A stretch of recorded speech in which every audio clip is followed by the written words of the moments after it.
Nosferatu. This was my most anticipated film of the year. Sure, there were others like Dune Part 2, but because of Robert Eggers' previous works, I knew it was guaranteed to be a treat. And while now writing a review a day later, I definitely have some thoughts. I mean, it's definitely not his best work, but it certainly is a great film, and one of the best of this year. I'll be going down the list from the great, the okay, and the not so good, the bad. Before I begin, I do want to say this film is fantastic, and I totally do recommend.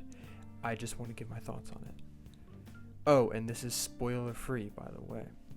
Starting with some positives, Nosferatu has beautiful sets. Eggers always cooks with the visuals, so that was no surprise. The movie is almost exclusively black and white, but it subtly changes to color in certain moments, which I really love because it makes perfect sense. Adding on the costumes, and especially Count Orlok, who in the ending, I mean, if you've seen the film, you know, but he just looks so good. I also love the addition of the mustache on Count Orlok. This film also has such a great atmosphere. It's definitely not a step down from any of Eggers' other work, which I'm very pleased to say. Another huge positive is the acting.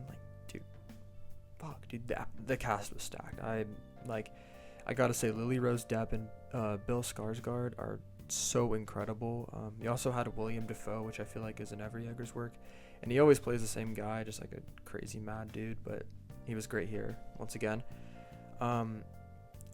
I would say those are the three biggest positives. I mean, those three alone contribute to a great film, but there's still other things that I would say are decent, are good. So now moving on to things that I think are just like good and some mid, like it's not great.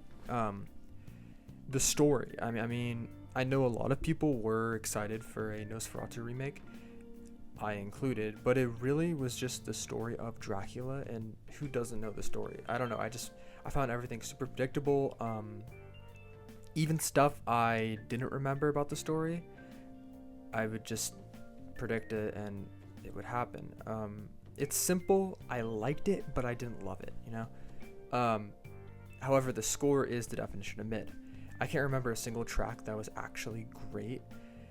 And it really just felt super generic. I like scores when they feel exclusive to their respective film, and like feel like they couldn't be used anywhere else.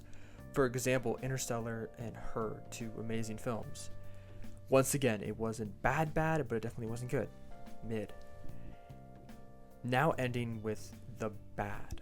I really despised when they tried to scare you. Sure, I was scared for the first couple of jump scares, but Eggers just kept repeating the same jump scare. I mean, it happened like at least 15 times. It just did not work for me.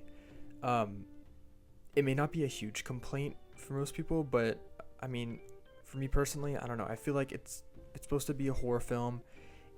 It felt like they were trying to scare me, but it just didn't work for me. I mean, because they just kept repeating the same jump scare, you know? I mean, yeah, in conclusion, it's a great film. It's not my favorite Eggers film. I still find Lighthouse and Northman to be better, but it definitely is a great film. And like I said earlier, you should go watch it if you have ever liked any of his previous work or just like horror films in general, because it certainly is a great one. And if I had to give it a score, I'd do a solid 8.5 out of 10. That feels right. It's great. It's great. Go watch it. All right, bye.